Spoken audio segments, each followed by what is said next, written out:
we're gonna start moving in furniture. You guys are welcome to. A few days before the mayor of Los Angeles ordered residents to stay home, a group of people without homes forced their way into vacant properties owned by the state of California. Marta Escudero is one of them.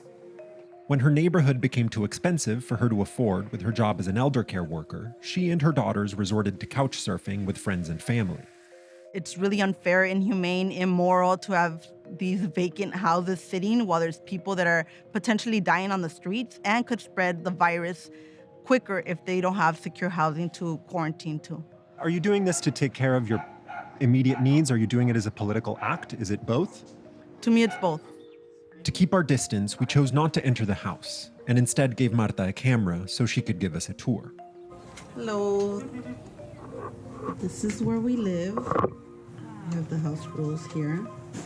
And this is our bedroom. And this is the kitchen area. We don't have a stove yet, but we have a camping stove. Marta and the other families are part of a network of local activists calling themselves Reclaiming Our Homes. Some of them stop by regularly to help. Yay! Hi!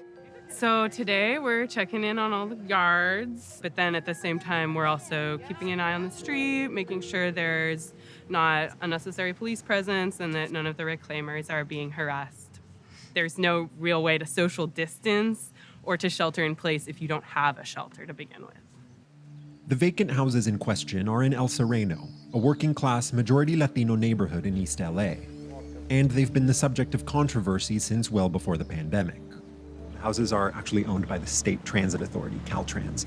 This whole neighborhood was supposed to be demolished for a freeway extension project, but that project was canceled, so the houses have just been sitting here empty for years, in some cases decades. In that time, California has undergone a severe affordable housing crisis. More than 150,000 people are homeless statewide. In LA County, a person earning minimum wage needs to work close to 100 hours a week to afford a 2-bedroom apartment. That has made having hundreds of publicly owned vacant houses increasingly hard for the state to justify. So says Christopher Sutton, a lawyer who's represented tenants of the Caltrans houses for over 30 years. When you saw that these families were illegally moving into these homes, what did you think when you saw that?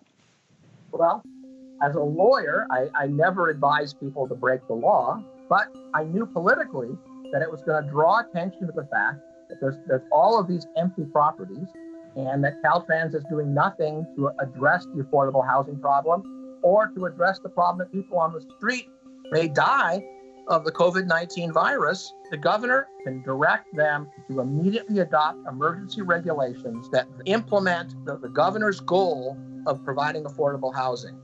And they need to do it at once. So is it possible after this pandemic is over that these families will be able to stay in these homes legally? If the governor wants that to happen, it will happen. The Reclaimers, as they call themselves, were inspired by a group called Moms for Housing in Oakland, which took over an investor-owned home in November. But a lot has changed since then, and the pandemic has made radical political actions like these seem reasonable to more people. Legally, the Reclaimers could be arrested any day, but the California Highway Patrol, which has jurisdiction over the houses, has mostly backed off.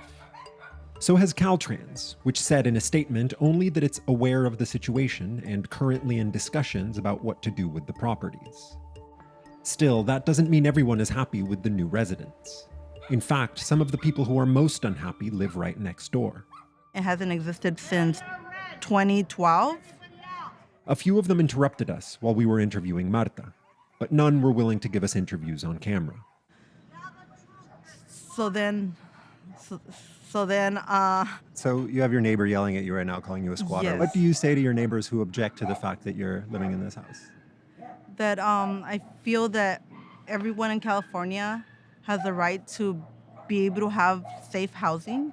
And I believe housing is a human right. Okay. And when they say that you should be paying rent like everybody else, what do you say to that? I agree. We've sent a rental application to the state, all of us, all the reclaimers. So you want to be paying rent? I want to be paying rent. I'm a working mother, and I have income, and I'm willing to pay rent that's affordable.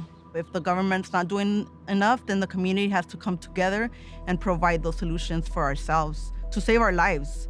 This is a life and death situation now.